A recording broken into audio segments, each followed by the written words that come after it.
Hi friends. कहानियों से हमारा एक अलग ही गहरा रिश्ता होता है। तो चलिए इसी क्रम में आज आंवला नवमी की एक कथा सुनाती हूँ। एक बार काशी नगरी में एक निसंतान व दानी व्यापारी रहा करता था। एक दिन व्यापारी की पत्नी के पास पड़ोसन आई। पड़ोसन बोली, यदि तुम बाबा भैरव को एक पराये बच्चे की बलि चढ़ा दोगी तो तुम्हें पुत्र की प्राप्ति होगी।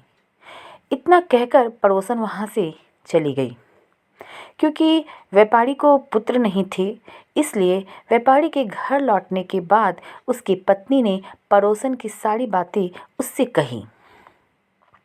अपनी पत्नी की सारी बात सुनकर व्यापारी ने एक मासूम बच्चे की बलि देने की बात को अस्वीकार कर दिया।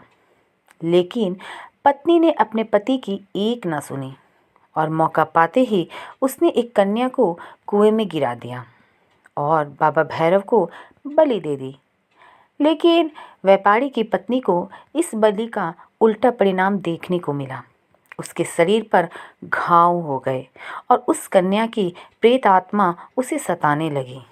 अपनी पत्नी की ऐसी हालत में देखकर व्यापारी ने उससे इसके पीछे का कारण पूछा।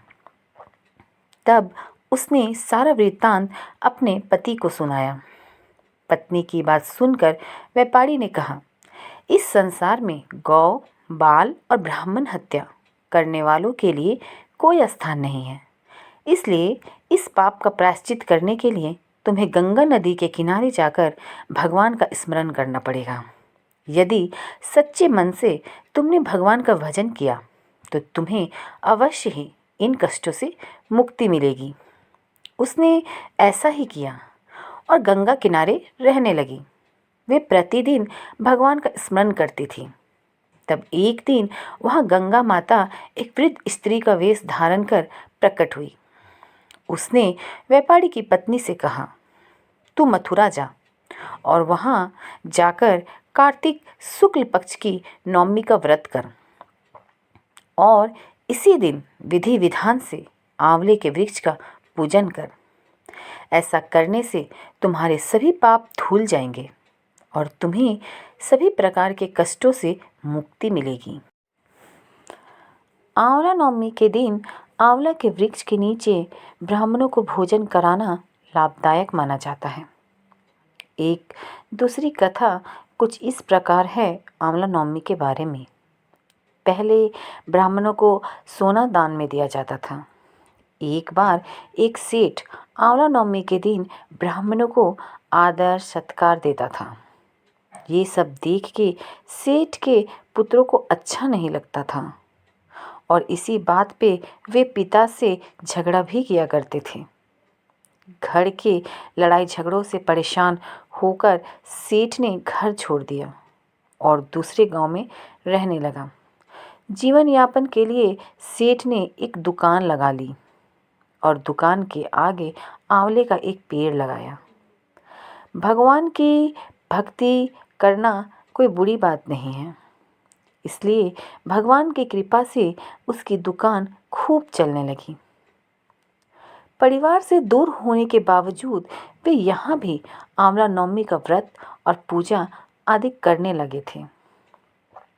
ब्राह्मणों को भोजन करवाकर उन्हें दान दिया करते थे। वहीं दूसरी तरफ पुत्रों का व्यापार पूरी तरह से ठप होता चला गया और उनको अपनी गलती का एहसास हुआ। ऐसा देख उन्हें ये बात समझ आ गई कि पिता के भाग्य से ही वे खाते थे और फिर पुत्र अपने पिता के पास जाकर माफ़ी मांगी। पिता की आज्ञा अनुसार उन्होंने भी आंवले के वृक्ष की पूजा की और इसके प्रभाव से घर में पहले जैसी खुशहाली आ गई। आंवला नवमी का व्रत रखने से संतान प्राप्ति के साथ ही पारिवारिक सुख समृद्धि की भी प्राप्ति होती है। ऐसे में महिलाओं को आंवला नवमी के दिन दिन भर व्रत रखकर विधि विधान से आंवले के वृक्ष का पूजन अवश्य करना चाहिए। आंवला पेड़ के पास बैठकर पूजन कर उसकी जड़ में दूध देना चाहिए। इसके बाद पेड़ के चारों ओर कच्चा धागा बांध के कपूर, बाती या शुद्ध घी की बाती से आरती करते हुए 7 बार परिक्रमा करनी चाहिए। इस दिन महिलाएं किसी ऐसे गार्डन में जाए जहां आंवले का वृक्ष हो, वहां जाकर वही भोजन करती हैं। आप चाहे तो वहां व्यंजन भी बना सकते हैं, और अगर आपको वहां खाने बनाने की इच्छा नहीं हो रही है तो आप घर से बनाकर ले जाएं। पूजा अर्चना के बाद खीर, पूरी, सब्जी और मिष्ठान आदि का भोग लगाया जाता है। नवमी के दिन महिलाएं भी अक्षत, पुष्प, चंदन आदि से पूजा अर्चना कर पीला धागा लपेटकर वृक्ष की परिक्रमा करती हैं। आंवला नवमी के दिन परिवार के बड़े बुजुर्ग सदस्य विधि विधान से आंवला वृक्ष का पूजा अर्चना करके भक्ति भाव से पर्व को मनाकर आंवला पूजन के बाद पेड़ की छांव पर ब्राह्मण भोज भी कराते हैं। आंवले के वृक्ष के नीचे ब्राह्मणों को भोज कराए तथा खुद भी उसी वृक्ष के निकट बैठकर भोजन करें। ऐसा करने से सुख, समृद्धि, ऐश्वर्य की प्राप्ति होती है। आई होप आपको ये वीडियो अच्छी लगी होगी। अगर हो सके, यथासंभव हो सके तो आप ये कार्य ज़रूर करें।